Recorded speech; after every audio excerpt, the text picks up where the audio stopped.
নমস্কার, আমি ডক্টর অমিত মণ্ডল, পিয়ারলেস হসপিটালে গাইনি অঙ্কোলজিস্ট। আজকে আমি বলবো এন্ডোমেট্রিওসিস এবং এন্ডোমেট্রিওসিস থেকে ক্যান্সার হওয়ার সম্ভাবনা।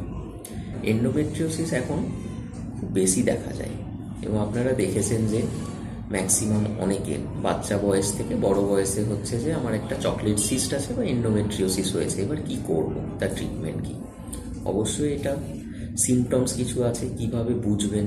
যদি কারো মাসিকের সময় খুব বেশি ব্যথা হয়, অথবা ইউরিন করার সময় ব্যথা হচ্ছে, অথবা পটি করার সময় ব্যথা হচ্ছে, সেইগুলো কিন্তু এন্ডোমেট্রিওসিসের একটা লক্ষণ হতে পারে। এবং পরবর্তীকালে ইনফার্টিলিটি নিয়ে যারা পেশেন্ট প্রেজেন্ট করেন তাদেরও কিন্তু এন্ডোমেট্রিওসিস পরবর্তীকালে ধরা পড়তে পারে। এবং এর চিকিৎসা হচ্ছে কিছু মেডিসিন দিয়ে এবং কিছু সার্জারি দিয়ে। যখন মেডিসিন দিয়ে হয়ে যাবে দেখা যায় ইনভেস্টিগেশন করিয়ে, তাহলে কিছু হরমোনাল নন হরমোনাল মেডিসিন আমরা দিতে পারি। কিন্তু যেই সময় দেখা যায় যে না, এটা সার্জারি দরকার পড়বে, অবশ্যই ওভারি বাঁচিয়ে এটা সার্জারি করা হয় যাতে ওভারিটা ইনট্যাক্ট থাকে।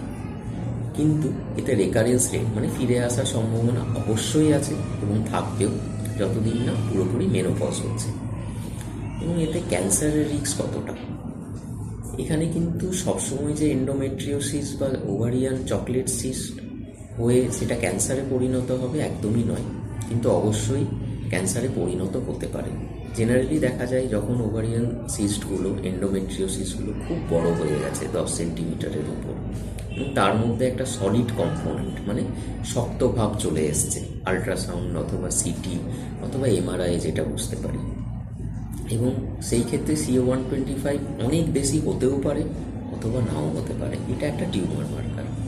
তো এবং কিছু কিছু পোস্ট মেনোপজাল যাদের মাসিক বন্ধ হয়ে গেছে তাদের এইগুলো হলো, তখন কিন্তু এটা ক্যান্সারের দিকে যেতে পারে। কিন্তু কখনোই বায়োপসি ছাড়া তো ক্যান্সার আর বোঝা যায় না।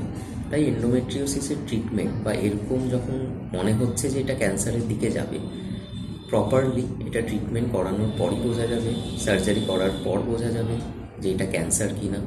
যদি বাই চান্স কোনো কারণে এটা ক্যান্সার আসে, তাহলে তার প্রপার উপযুক্ত ট্রিটমেন্ট করা উচিত এবং সেটাতে পেশেন্ট বেশিরভাগ ক্ষেত্রেই অনেক দিন খুব ভালো থাকবে। তাহলে এন্ডোমেট্রিওসিস যদি হয় অবশ্যই এই ট্রিটমেন্ট করতে থাকবেন এবং প্রপারলি ইভ্যালুয়েট করুন যাতে এটা পরবর্তীকালে ক্যান্সারের রূপ না নেয়। ধন্যবাদ।